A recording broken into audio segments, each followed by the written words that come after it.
welcome sa LG. Meron tayo dito Fernando Guitar. Isang bala ka. Tingnan natin kung mabubuhay natin kasi parang ang dami niya ng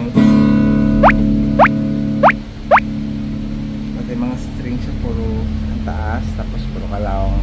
So natambak daw to. Nani? Pati yung mga frets. Yan. Tingnan natin kung maayos natin ulit yung action. Pati yung mga screw. Baka may sentimental to sa may-ari. Na-check na rin namin yung truss rod, working naman siya. Ayan, may parang grounded siya na tunog. Nani? Yan. Try natin sa drive ah.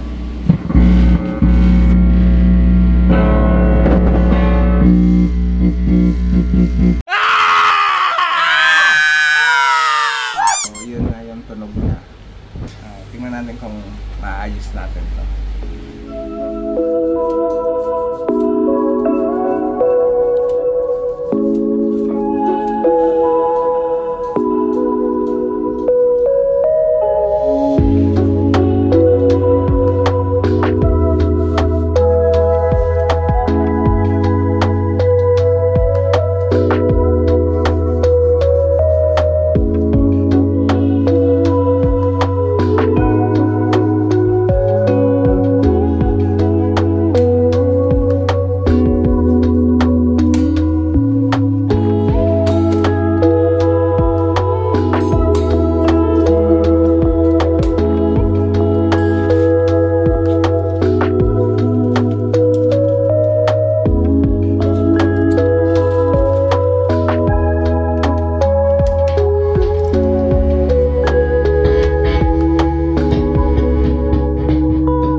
Fender.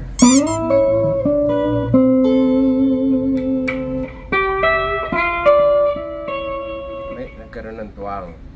Alam niyo naman, hindi naman to ganun kamahal, pero kahit pa paano, napa-improve natin yung tunog.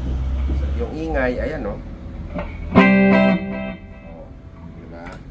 So, as single coil, normal na yung super minimal, pero halos wala to.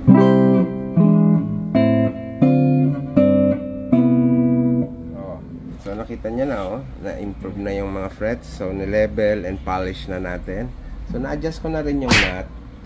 So yung pati ito, buti naka-individual siya. So nai-intonate natin. Kaya ang laki ng in-improve ng gitaran to. Tapos ayan, pinalitan na natin yung mga parts niya, yung pots, switches, and jack. So wala na siyang problema. May tuwang ba?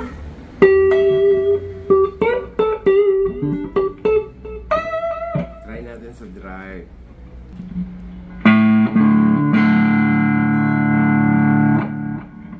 Hindi rin siya ganun kaingay, oh.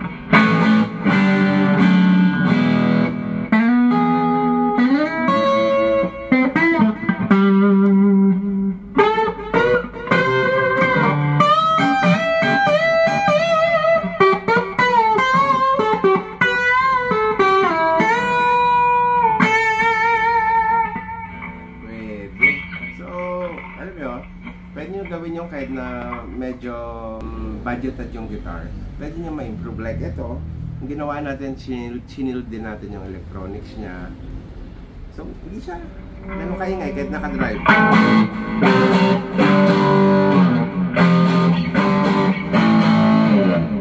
So, overdrive lang yan. So, wala siyang ingay. Ayan, kahit naka-todo. So, bitawan ko ah. So, pwede nyo DIY yung mga gitara nyo. I-level nyo, ipakintabi nyo siya. Linisan nyo kahit ganito. Alam nyo, tatagal din siya. Tatagal din yung gitara, baka may pamana nyo pa eh. So, depende na yan sa inyo kung paano nyo alagaan. Kahit nga mahal, kung pabayaan naman kayo, di wala din. Alright, sana matawa yung mayari.